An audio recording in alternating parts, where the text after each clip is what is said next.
Get in the know. Non-stop Vikings talk. It's Purple Daily on Score North and ScoreNorth.com. Man, we just got done recording a 30-minute reckless speculation Thursday episode of The Scoop on Minnesota sports with Mackie and Judd. You can also find it on our other YouTube channel, the Score North YouTube channel.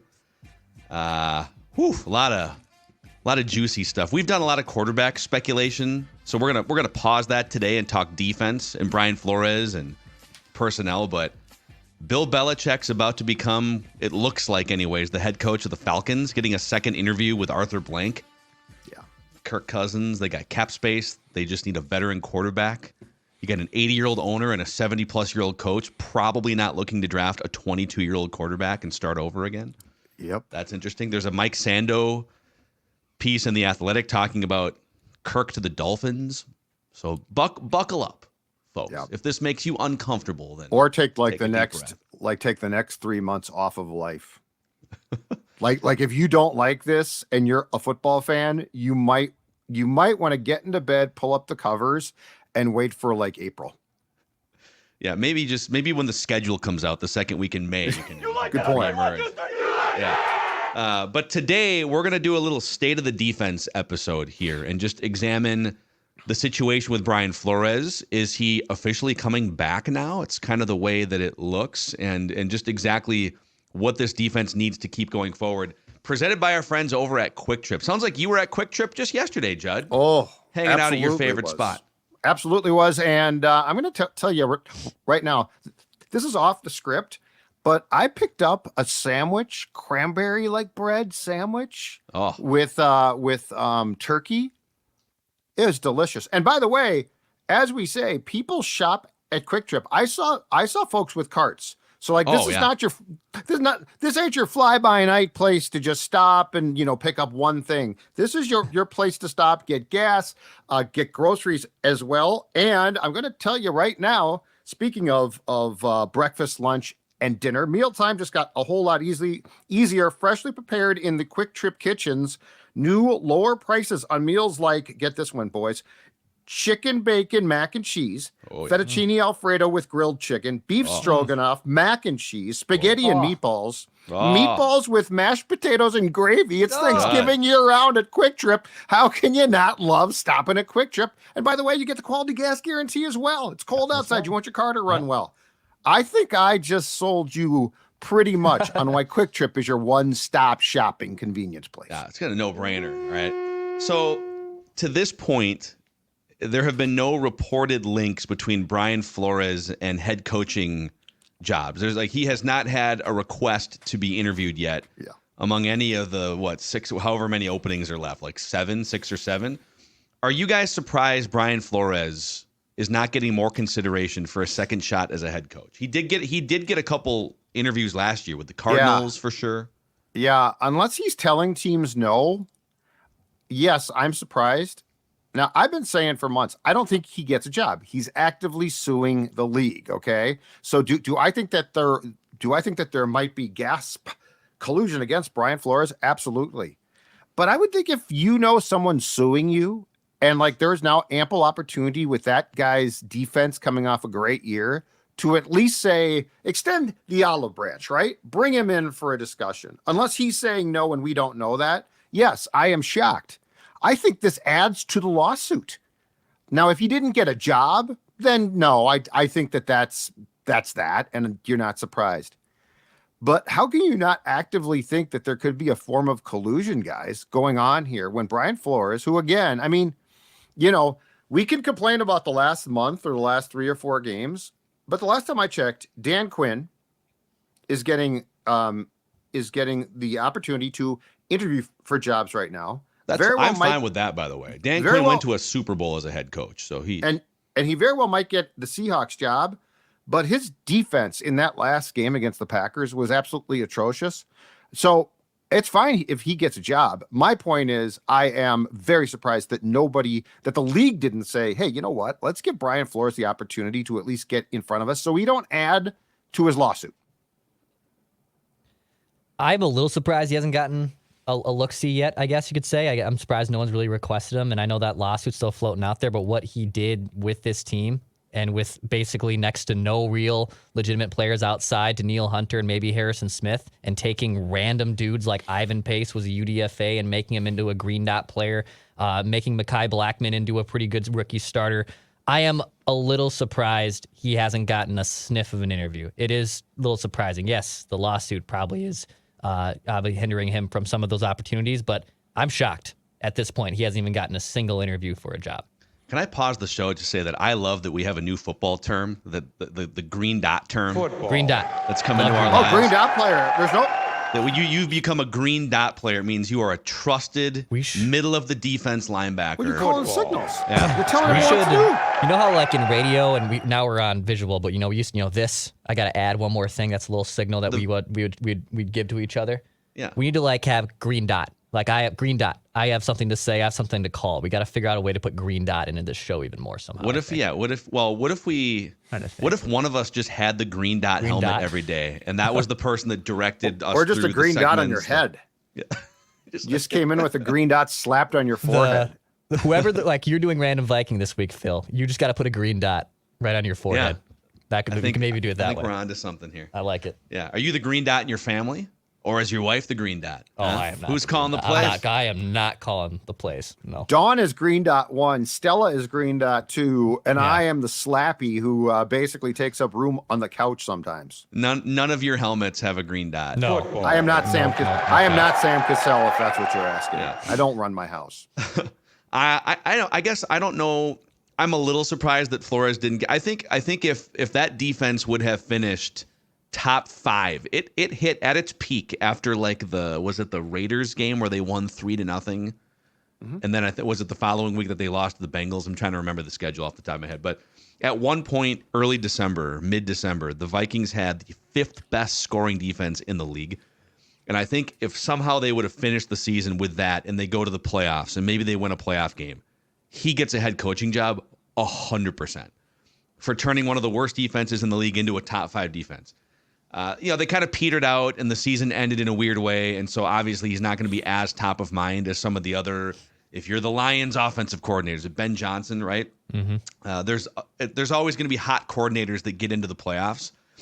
And on the Dan Quinn front, Dan Quinn's kind of the same thing in that, okay, defensive prowess, but Dan Quinn took his team further as a head coach than Brian Flores did in Miami. Flores, I think to his defense, had worse rosters and they drafted a young quarterback. And so a little bit of apples to oranges, but Dan Quinn deserves a second shot as a head coach despite getting smoked in the playoffs defensively. So I don't have a problem with that one. But when you just from a Viking standpoint, this is great. If your goal is to win games and improve your defense even more in 2024, which all indications are they're looking to keep pushing forward in some way, right? Look at the job Brian Flores did without a lot of great personnel, as Declan said. So here's just a few key categories of defensive improvements from 2022 to 2023 under Brian Flores. Scoring defense, 2022, 30th. This year, 13th. As high as 5th, by the way, like we said. Yardage defense, so yards per play allowed, 29th last year, 14th this year. Rushing defense, so yards per play allowed. Last year, 19th. This year, 4th. The Vikings have the 4th best rushing defense in yards per attempt. Passing defense yards per attempt. They were 30th under Ed Donatel. This year, 16th. And then pressure rate, which granted, Brian Flores had to dial up a lot more blitzes and exotic looks. They did go from 23rd in pressure rate to 16th. So you just wonder, I guess, let's say they decide to keep Cousins, or let's say they decide maybe they move on from Cousins and he goes and signs in Atlanta or somewhere else. But they decide, we're not going to reach for the 4th quarterback off the board. We couldn't get up into the top 3. And so we still have our eye on a young quarterback, but it's going to be more like trade back into the later part of the 1st round or 2nd round. There are so many really good defensive players, at least on paper. This is an edge rusher draft. In some ways, it's an interior defensive lineman draft too. So you're just like all the things the Vikings really need, which is quarterback, pass rushers from the interior and the edge. There's going to be like 6 or 7 of those guys available in the first 11 slots without reaching. And so if they decide to go deep, if they bring Flores back and they decide, you know what, let's just draft a stud edge rusher, because that's probably the second most important thing you need on your team besides a quarterback, and let Brian Flores keep cooking, then this defense could take an even bigger step forward in 2024. Well, it took a huge step.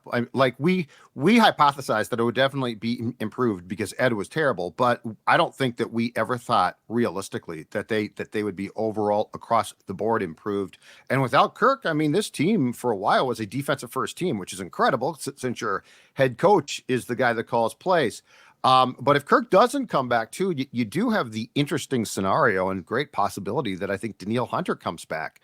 Well, now it becomes much more crystal clear that you can make the decision between, do we draft a defensive tackle? And I think if you draft a defensive tackle, I think if you get the right guy, Harrison Phillips, who's not a bad player, becomes a better player, because I think he is miscast. He's being asked to do probably more than he should be because he's not a superstar. He's a solid player.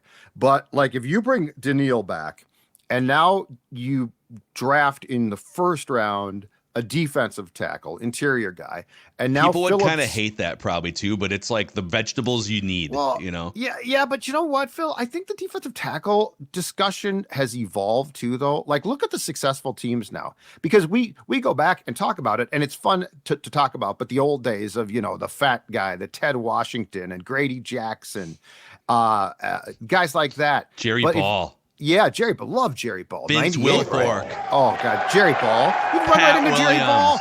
Gilbert Brown, Gravedigger. You remember the Gravedigger who the Vikings drafted and then quit on because he was too fat? No, he wasn't too fat. He was great. But if you think about it now, the defensive tackle position, look at so many of the dominant teams. They have one. And those guys, I think the two positions that have evolved from, just get a guy to sort of play there, and if he's fat, it's great. Defensive tackle and guard. Those positions used to be sort of taken for granted as, okay, well, you'll get what you get. But the reality is defensive tackles now, in my opinion, lots of times, are as athletic. They're bigger, but they're as athletic as defensive ends. Yeah. So you might not like that, but I think we need to understand the game has evolved to where those positions now, you could put a priority on athletes there and you're not reaching. That's the need. And I don't know if you guys, it's now the third time in a week that we've referenced Brett Coleman, offensive line expert on YouTube and social media in the last week, but he puts out a bunch of great content. And he tweeted this a few days back. It was like 2 weeks ago, and I just saved it for this exact episode, actually. He said, let's call this the Jerzon Newton Index. So Jerzon Newton is the top interior defensive lineman in this year's draft class from Illinois. The 10 worst teams in interior defensive pass rush win rate. Football. Oh, this is not pretty. Interior defensive pass rush win rate. Important. Okay? Important. Let's go right now. Pull your speakers close, okay?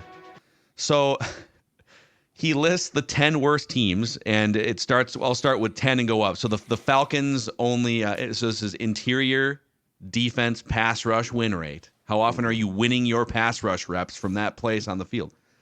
Falcons only 15.5%, Raiders 15, Titans, Lions only 15. Now the Lions have Aiden Hutchinson on the outside, and they make up for a little bit, like the Vikings with Danielle. Chargers 14.5, Saints 14.5, then the Cardinals and Patriots at 13.5. Jaguars only 11% win rate, but they're second worst.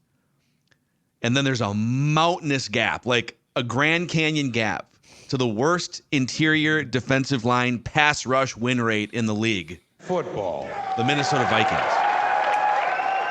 And next to this, so he writes, Vikings 8.6% win rate, in parentheses, my God. You care to guess who the number one team interior pass rush win rate is in the NFL? Is it San Francisco? No. Think about players. Big guys. Okay. Aaron Donald is football. Aaron Donald. Really? Okay. The Rams, 32% win rate from the interior because of Aaron Donald. 32. Again, Rams 32% interior win rate, Vikings 8.6%, Well, and that's why Brian Flores has to bring double-A gap blitzes and more pressures than any team in the NFL. So if you could, Jerzon Newton would help you fix this overnight. I don't know if you can get him at 11, but you might be able to get him at like 7 or 8. You might have to trade up to get Jerzon Newton. And I know some fans would, if the Vikings traded up from 11 to like 6 and drafted Jerzon Newton instead of a quarterback, people would freak, but it might be the best thing that they could do as a franchise. And the thing about it too is it's pass rush win rate, not sack. Because what you desire is that interior immediate pressure. Because no matter how good Daniil is, if he's coming from the edge, he cannot get to the quarterback as quickly as a guy who is in the A gap, because that's immediate, right? Like, think about what troubles Kirk. What's troubled Kirk? It's interior pass rush lots of times, because it flusters you. It flummoxes you. What are you supposed to do? So, yeah, there is. And look, I mean, the eye test, the analytics, any metric that you can use tells you that the Vikings interior is substandard. Yeah. And it's kind of crazy. It doesn't align perfectly because there's so many elements of football. But if you look, so ESPN has team pass rush win rate across just the whole defense. Okay. And it kind of mirrors the best regular season teams in the league. You know, the Cowboys, number 1 at pass rush win rate. Micah Parsons is the best on the team, obviously. The Cleveland Browns, an 11-win team that they still won 11 games with 4 different quarterbacks, because guess what? They're just terrorizing opposing quarterbacks. Miles Garrett. Yep. And exactly. Those are edge rushers I just mentioned, but you know, then you go to the Houston Texans are 3rd. How do you help a rookie quarterback? Well, you give him weapons on offense, but give him a defense that turns the ball over and flusters quarterbacks, right? 4th, Buffalo Bills. So if you can bring back Daniil on like a 3-year contract and you think there's still a lot of gas left for at least a couple years, and then you were to draft a Jerzon Newton to pair with Harrison Phillips, now we're talking about something. Now you can dial up pressures without actually having to dial up, blitzes, and then now it helps your back end. And this is super in the weeds. I get where we're going here, but I guess the moral of the story is it might be that the best thing for the Vikings to do as a team is to eat vegetables with that number 11 overall pick. Yes, but I think if you do that, I think you would be very wise to make your choice that you need to bring back Hunter, because the issue is if you don't bring him back and you take a defensive tackle, interior pressure, who's going to rush from the outside? But from what we're talking about, if you now have Hunter from the outside, let's just choose player X, because you're probably not going to have in 2024 2 great outside edge guys. But if you have one, and now you've got the interior pressure to complement Hunter's pressure, and I do like your point. So my biggest fear is this, and I think it started to transpire as the season progressed, and it's why the defense dropped off. But my biggest fear is if the Vikings don't substantially try and improve personnel, that the teams that started to catch on for how to beat the Vikings in the pass game in December, it's going to get worse, because now it's an entire offseason of guys in film rooms basically saying, because in Seifert's great ESPN.com piece on Flores, they talked about, and he talked about that he was doing things that came from the college game. And so they really hadn't been seen as far as the presenting of looks in the pros yet. Well, guess what? Teams are going to look at that and figure out how to beat that. But if you improve your personnel, and now you can provide more help in the back end because you're getting a push up front that doesn't come from blitzes, that's how you counter that. So let's play a game then on that point about personnel here, okay? I have a list of this is just from PFF. I'm looking at snap counts. The 16 defensive players who played at least 150 snaps. So guys that played, and at the bottom of that list is like Andrew Booth Jr. So guys that at some point were regulars or who played basically every snap at the top of that list. Sure. I would love for us to just come to a consensus just quickly on all these players. Do you trust them as a starting defensive player for this team next year, assuming they're under contract? Mm-hmm. Let's see how many players that we feel like are trustworthy on this defense. You know what? Okay, I can roll with that guy. Cam Bynum. And by the way, I'm going in order of how many snaps they played last year. So Cam Bynum, do we trust him? Yep. Yes. Yeah. Easy yes. Yep. Really good player, right? Okay. That's one. I'll make a tally here. Got one guy. Harrison Smith. I trust him. I trust him as a player, but I don't trust he's going to be back because I don't want to pay him what he's going to make. And I think he's going. Here's my gut. No, this is not reporting it. Aggregators do not unite. I think he retires because I found it very interesting on Twitter this weekend that he came out and was openly tweeting about illegal hits and things. I tried to look back through his account. He does like retweet things, so he's not like a total non-X guy. Harrison, though, for the most part, is a very thoughtful guy who won't tell the media what time of day it is. Found it very intriguing that he's now like going into interesting points. I think he might be done playing. I think retirement's 100% on the table for him too. I think he's a new dad as well and stuff. So I mean, does he have to prove anything? I mean, Super Bowl ring would obviously be sweet. I think that's what it is. If he had a ring, he'd be done probably, right? Yeah, for sure. But I will say yes, I trust him, but I'm with Judd. I would rather spend that resource everywhere. Just the player though, I do trust him. Yes. I think for all the reasons he has declined. Obviously, he's in his mid-30s. He's one of the highest cap hits on the team. I'm going to say no. Sure. As a starter, we'll put him in his own bin over here. He's kind of like a maybe. Absolutely. Josh Metellus, yes. Yep. Right? Yep. So that's 2. 100%. Daniil Hunter's not under contract, but I think we all agree here. Yep. It's a yes, and you'd like to have him back.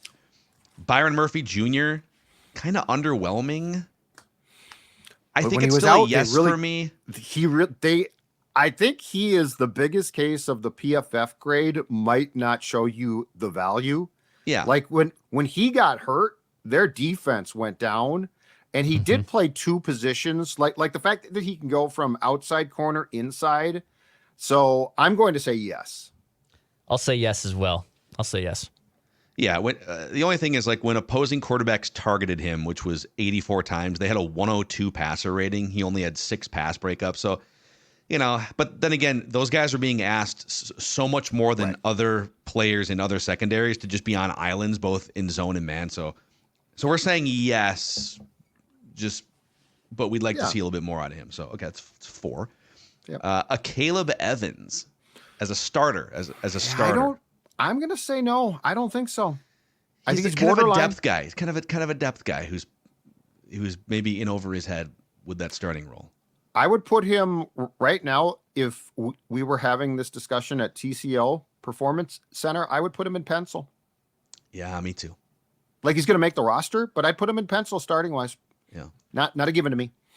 Corners are really tough to evaluate their first few years in the NFL. Not everyone's Sauce Gardner and just like an all-pro the moment they step on the field. I still trust him. I trust him. I liked what I saw in the first half of the year, and I still think there's more to his game. And if he's going to stay with Flores, I would have him in the yes factor. Okay. So I'm the deciding vote here. I'm gonna say no as a starter, but certainly yes as a young depth guy who can jump. I just think if you're gonna have a dominant defense, is a Caleb Evans one of your 2 main starting cornerbacks? Right now I don't think so, but he's on the team. Harrison Phillips, yes. Mm-hmm. Yes. Yep. Mm-hmm. Yes. Dissension? Easy yes. Okay. Yeah. No dissension.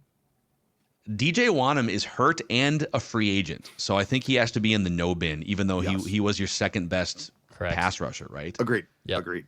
Yeah. Jordan Hicks is old and a free agent. He was still effective, but injury toward the end of the year. I think it's probably in terms of trustworthy to be a starter next year. Contract, age. Yeah, I'm moving on. It's a no, right? I'm moving on. Great job. No. Thank you. You're crazy for coming back from the leg injury you came back from, but I want to get younger there. Yeah. Ivan Pace Jr. Yes. Green dot, man. Green dot. Green dot guy, dude. Green dot. He said yes. Let's see. Jonathan Bullard, free agent, and probably a no. He was one of their lowest graded players. Patrick Jones. It's got to be a no. I think I've starter. No. I think I've seen enough. I think I've seen enough of Patrick Jones. Yeah, I'm good on Patrick Jones. Mekhi Blackman played 434 snaps. It's actually a yes for me on Mekhi Blackman. He had a couple bad young rookie moments, but he showed some major flashes this season. Yes, Absolutely. I think he fits. I think Mekhi Blackman, partially because he was drafted under Flores' watch, I think he fits better than Evans does, if that makes sense. Yeah. And then Dean Lowry, Kairos Tonga. and Andrew Booth Jr. are the other three guys who played at least 150 snaps. Again, Dean do Lowry, you trust no. them to start for this team next year? Zero chance on Dean. Tonga, I think, is a backup, so no. And then Booth, no. Booth is in my opinion, he is critical mass time. I might not trust him to be on my roster next season. Yeah. Booth is super interesting. What is fascinating about Booth is he was out there for 99 coverage snaps. He was only targeted 8 times. He only allowed 4 catches in his direct area in 99 coverage snaps. But he barely played, though. That's the thing. Like, he only played He's a special teams guy. 150 total snaps. So yeah, he's a special teams guy. You know who he has become? In my opinion, he's become the Vikings' new Chris Boyd.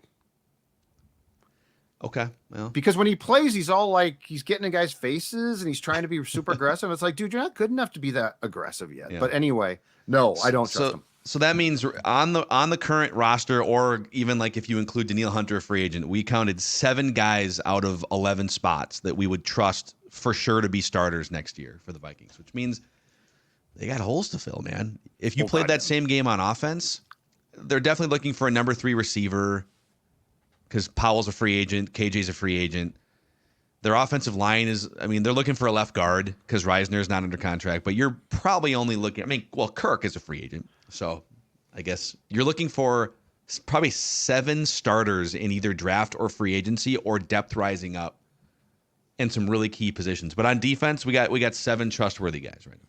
Yes. And on offense as well, guess what? Running back. Yeah. So you're saying Ty Chandler, you wouldn't make Ty Chandler the starter? And by the way, Madison's under contract, and if you cut him, you don't save a whole lot. He's a backup. Like, I think he's proven that. He's a backup. My question is, I actually would give Chandler a chance. Do they trust him? Yeah. Like, they started to a little bit more, but I still have my doubts there.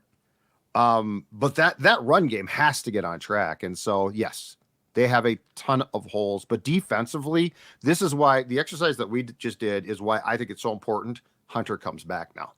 And by the way, on Hunter, so where does he sort of stack up? He's going to want a close to top of the market contract, I'm sure. I mean, he's probably somewhat reasonable in that there's a couple dudes at the very top of the edge rusher class that they are a level better than he is. But he did lead the league in TFLs. He was 4th in sacks among edge rushers. He was 9th in pressures among edge rushers, 7th in quarterback hurries, 3rd in stop tackles. So by any measurement, he is a top 10, borderline top 5 edge rusher in the league. And you're going to have to pay him for that. But we'll see what happens, man. Did you say TFLs without the sounder, without the football sounder? Does that warrant the sounder, you think? Football. TFL. Oh, short. Anything to shorten up. Oh, my God, yeah. How about QBHs? Football. Yeah. Quarterback Heck hurries? yes. I just made that one up. So, yeah, that's kind of the state of the defense right now. And I'll stamp it with this, and we'll get to a random Viking and a mock from one of our favorite sites that everyone, including us, like, we're going to have a lot of quarterback discussions because they don't have a starting quarterback under contract, and they do need a quarterback of the future.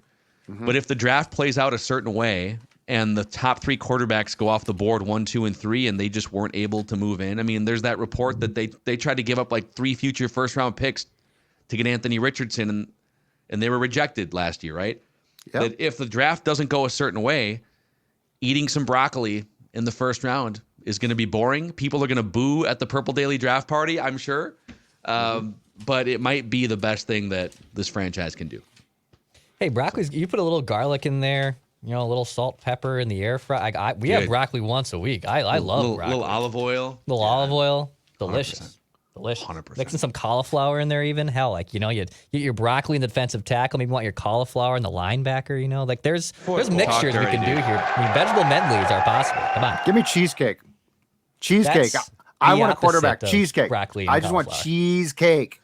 In moderation, though, Judd, because we definitely want to be losing weight here in 2024, right? Yes, that's true.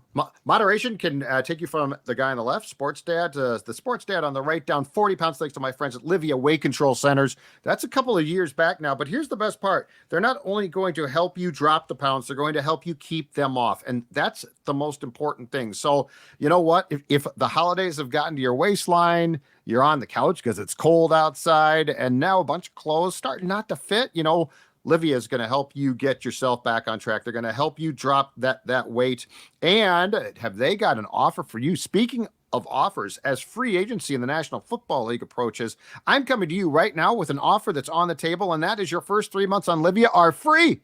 That's right. First 3 months for free. The program, if you're in the state, there are several locations that you can go to. But if you're not in the state, do not despair, because the whole thing can also be done virtually. 855-GO-LIVEA, Livia.com. Livia, LIVEA.com. Take it from Sports Dad. This works. Dex, tell the audience about Underdog Fantasy this playoff season. That's right. It's you got playoff pick'ems. Dex's pick of the weekend, if you will, is in.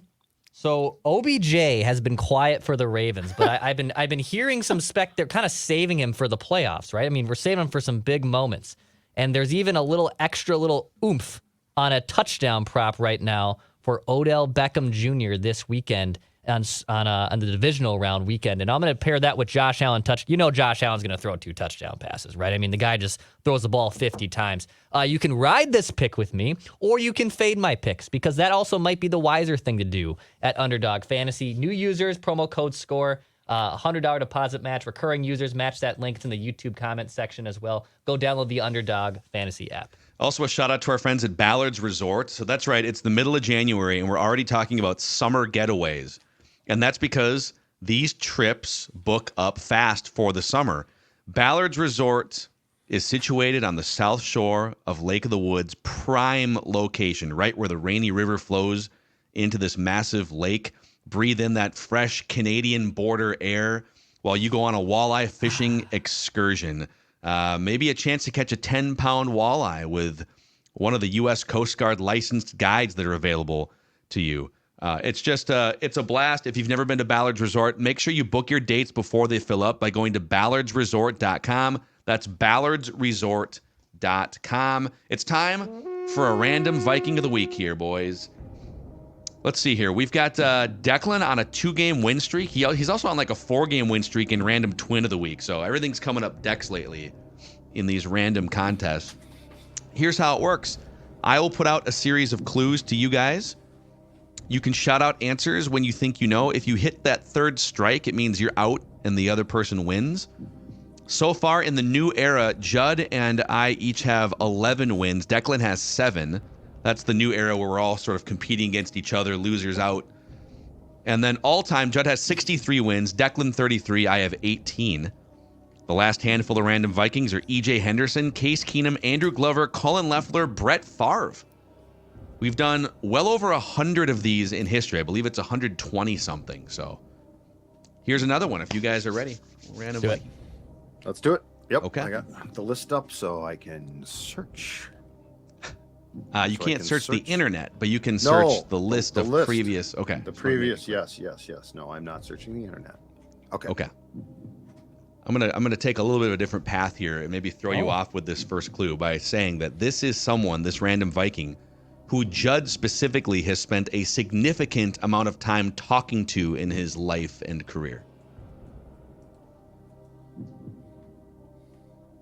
You know, Judd spent a lot of time around a lot of Vikings, so it doesn't necessarily narrow it down too much. But But I have seen with my own 2 eyes Judd talking to this random Viking on numerous occasions. I'll take a guess right away. Oh my God! Wow. Brad Childress. It's a great guess. Oh God, that would have been great. One clue. Guess. Come on. Oh, that would have been awesome. Yeah, Brad Childress, who once told Judd that he's going to drink a vodka the size of Judd's head. And we've done coordinators and coaches before, so that's why I thought maybe we're throwing off the scent. Yeah, okay. All right. Once texted me I was delusional when I talked to him after he was fired. You're delusional. If you think I'm going to talk to you, you're delusional. This random Viking played in 10 career playoff games. So it is a player, just to be clear. Okay, I'll take a guess. Wow. Is it Steve Hutchinson? It's not Steve Hutchinson. That's a great guess, though, too. Yeah, You love bringing up Hutch. aggressiveness. Oh, this is great. 2 guesses, 2. Oh, wow. 2 clues, 2 guesses. This random Viking played for 6 teams in the National Football League. Patriots, Vikings, Browns, Chiefs, Cardinals, Mike Seahawks. Morris. We have another guess. Mike Morris. The superstar Mike Morris. Wow, only 3 clues. Nice job, Judd. Thank you. I was kind of disappointed I couldn't hide that one even more. Mike Morris, a former co-host on, former colleague on the old 1500 ESPN version of Vikings Vent Line. Mike Morris was like an OG Vikings Vent Line. I think he was one of the co-founders of Vikings Vent Line with us back in the day. Well, and he was on the Vikings post-game call-in show on KFAN, right? Oh yeah. Well, I mean, for years. He's probably the most famous for being the main figure and founder of the Power Trip morning show.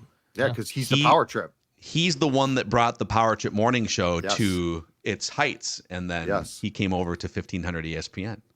A show that was once, I think it started as an hour-long show, and back in the day, and it was called the Power Hour, for which the station was sent a cease and desist by like a Christian community thing that was called the Power Hour, hence Power Trip. But yes, if you're like, why is that show called the Power Trip? Like, what's the power? Like, is there a big guy? Like, is Sludge huge and I don't know about it? No, it was Mike Morris. Yes. No, Sludge. I think he used to lift weights at one point, but not as much as superstar Mike Morris. So congratulations to Judd picking up his 64th career victory in Random Viking of the Week. Would love to hit you guys too with a mock before we close. Because our friends at walterfootball.com have an updated 2-round mock here. Wally football, baby. Presented by our friends at Nutrisource, the official dog and pet food of Purple Daily and Score North. Yeah, Maya Mackey just loves her Nutrisource chicken and rice. Loves her Nutrisource training treats. Nutrisource is all over the place for our dogs. Stella's the same way. In fact, guess what? This morning she came inside and she looked at me and said, "Where is my Nutrisource breakfast?" And I said, "It's right there, sweetie." And she was so happy, much like the Vinster. Vinster's very happy. Vinster was glued to me over the last 48 hours. Knew Dad wasn't feeling well. I think Mom wasn't too happy that he was actually glued to me and not Mom for once in his short little life so far. But the Nutrisource treats are also a good ransom to get your dog just to stay by you no matter how you're feeling. Yeah, if you are looking to explore Nutrisource, go to NutrisourcePetFoods.com, and you can find a retailer that sells Nutrisource somewhere near you, like a Chuck and Don's or another local pet store. So, WalterFootball.com, updated yesterday. We'll give you 2 rounds worth here. Caleb Williams to the Bears, number 1. Drake May to Washington, number 2. It's funny, they have Washington Redskins on here, by the way. Somebody might want to get a hold of Wally, no one ever accused them of being A, politically correct, or B, paying attention to the league itself. They're even using the Redskins logo on WalterFootball.com. I don't know if that's like a statement or what. I was going to ask, is that a statement? Oh, boy. Must be. Patriots taking Jaden Daniels, quarterback LSU. So this is the type of scenario that I think would lead to the Vikings eating their broccoli with that first-round pick. Marvin Harrison Jr. to the Cardinals at 4. Brock Bowers, the Georgia tight end, to the Chargers at 5. Malik Neighbors, wide receiver LSU, number 6 to the Giants. Joe Alt, tackle Notre Dame, to the Titans at 7.